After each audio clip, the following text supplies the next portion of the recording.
Chittagong metropolitan পুলিশের নিষেধাজ্ঞা অমান্য করে বিক্ষোভ সমাবেশ ও লাল পতাকা মিছিল করেছে চট্টগ্রাম বন্দরের শ্রমিক কর্মচারী ঐক্য পরিষদ।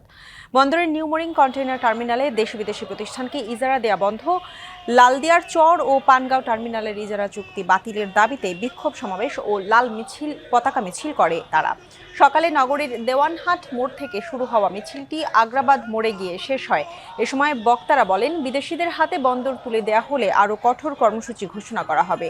গেল 11 November CMP commissioner Hasib Aziz স্বাক্ষরিত গণবিজ্ঞপ্তিতে বন্দর সংলগ্ন এলাকায় 1 মাসের জন্য মিছিল সভা সমাবেশ নিষিদ্ধ করা হয়। এ আদেশ শেষ হবে 12 ডিসেম্বর।